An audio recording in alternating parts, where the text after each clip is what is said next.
If you're on the verge of burning out, but you still gotta get work done, this is the video for you. Hi everyone, welcome back. My name is Brittany Hayles, and this is Hayles Consulting, a business dedicated to helping you take ownership of your career.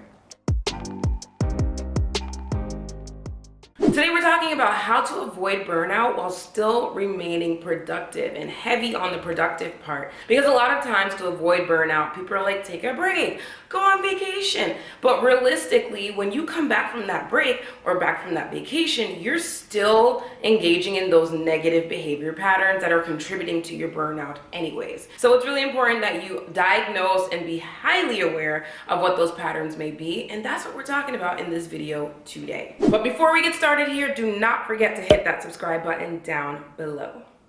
So the first tip is to start saying no more often.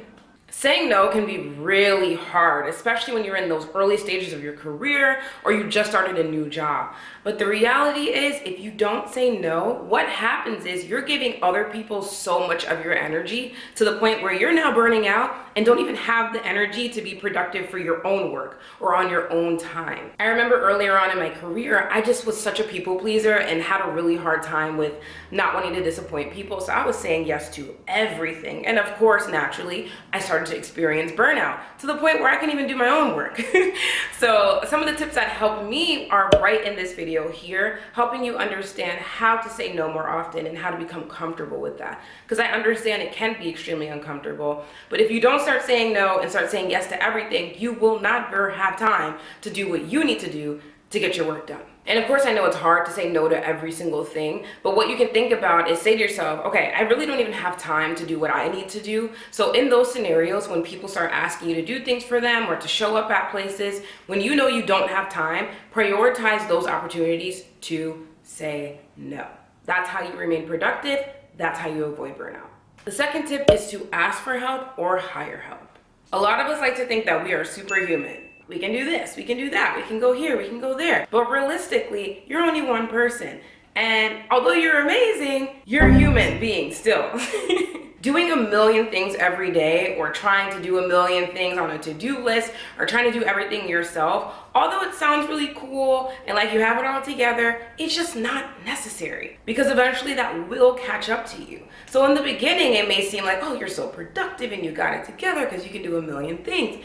But you're human, and doing a million things is just not what our bodies are set up to do. Neither are our minds. So you will begin to experience burnout. And because we're sitting in a place where hustle culture is all about how much you can get done in a day, we have people overexhausting themselves thinking that they don't need to ask for help or don't need to hire help. And one thing about me, I'm gonna do both. Ask for help and hire help. And I'm encouraging you to do the same. Do not let hustle culture drive you into the ground. It is totally okay to ask for help or hire help, because that's how you remain productive while still maintaining your energy so you do not burn out. And like I said in the previous tip, if you have trouble with saying no, then you probably have trouble with asking for help or hiring help, because you don't want to be inconvenient to anybody else. And with that in mind, I totally get it, but understand that there are so many people who want to help you, and there's so many people who want to be hired to help you. So when you're asking for help, do it with the courtesy that that person is now providing their time and energy for you. So be extremely courteous and provide them with as much details as possible so they can get it done right on the first time. And if you do decide to hire help, make sure you're really checking through that resume, because the last thing you want to do is hire somebody who's not an expert or not great at what they're supposed to be doing. And now you're losing productivity because you have to redo every single thing that they're doing. And my biggest tip to really remain productive and avoid that burnout is, like, do not wait until the point where you are literally wanting to pull your hair out or on the verge of a mental breakdown to ask for help or to hire help. Do it at that point where it starts to feel slightly uncomfortable, but you're not like having a panic attack. Because if you start asking for help and hiring help out of desperation, it's probably not going to be the best quality anyways, and you're going to have to do it all over again. So keep these things in mind. Ask for help, hire help. You deserve it. You need it. Do it. Tip number 3 is to create a realistic agenda for your day. Some of y'all are doing too much, literally. You are literally acting like there are 72 hours in a day, or you have the ability to teleport. And I don't know about y'all, but I know that neither exist. And if you do have the ability to teleport, please let me know where I can sign up and how I can purchase this, because I need it. And so because we only have 24 hours in a day, and honestly, realistically, only a certain amount of time in a day to actually work, you need to be strategic about how much you can do in one day. Be realistic. If you have 10 events you need to go through and 50 items on your agenda for that day, that's stressing me out already, and the day didn't even start yet. So the day before, think about the top 3 things that need to get done that next day in order to make your life easier. Any more than 3, I personally believe, is not possible. Or you're just adding unnecessary stress to your day, therefore you're eventually gonna burn out, or you're just not gonna be as productive as you need to be. And to be completely honest, when you're trying to get too much done in one day, you're now sacrificing quality. You're trying to do a lot with such little time versus doing a little with a lot of time, which just increases the quality. So then you probably have to end up doing it all over again. So save yourself that time, that energy, and avoid that burnout by just saying to yourself, what can I realistically do tomorrow that is not gonna stress me out highly so that I can be productive? Tip number 4 is to seek out therapy. As I said in this video before, you can go as many vacations as you want. You can go on as many breaks as you want. When you come back to reality, you're still engaging in these same behaviors that you were before. In order to really understand what those behaviors would be for you personally, it is best that you speak with a professional, aka a therapist. Talk to them through, what are you experiencing? Is it that you're afraid to say no? Is it that you're afraid to ask for help?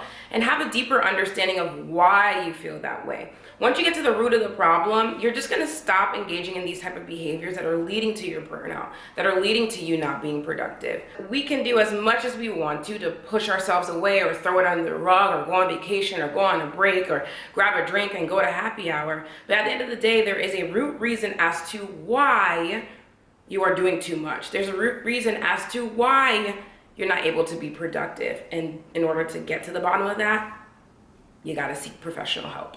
Some of the resources I know a lot of people use are betterhelp.com. This ain't sponsored, but if you want to sponsor me and you work at BetterHelp, please reach out, because I'll take it. And another thing you can do is just go on Google and literally type in therapy near me or free therapy if you do not have the funds to afford that. But definitely seek it out. And if you don't have a therapist, like, talk to a friend, talk to a family member who you know is really wise and great with advice, because that's really what it is. There's a root issue there as to why you feel like you need to do everything, and that you need to get to the bottom of. I'm adding a new segment to my videos, and this segment is going to be journal prompts. I'm obsessed with journaling. Journaling has transformed how I view the world, how I view myself, how I manifest, how I understand myself, how I do my shadow work. So from now on, at the end of every video, I'm going to have a journal prompt for you, because I'm a career coach, hello. And I want you to better understand yourself, to understand whatever the topic is that we're discussing in each video. Today's journal question is, what behavioral pattern do you possess that's contributing to your burnout? And how do you believe you can overcome this pattern to avoid future burnout? So I'll use myself as an example. I've gotten a lot better at this, but I do have a tendency to do a million things in one day. And because of that, it really hurts the quality of whatever it is that I'm doing. Because if I'm doing 10 things in one day, how am I really expecting myself to perform at 100%? Versus if I narrowed it down to 2 or 3 things, I could perform much better. I could spend way more time on each individual thing because I only have a little bit of stuff to do. So I recognize this pattern within myself, and how I try to avoid that burnout is saying, all right, cool. Instead of trying to do a million things today, what can I realistically do? If you feel comfortable, definitely comment down below what your behavior pattern is and how you plan to overcome it, so we can all learn from each other. This is a community, and I want to hear from you.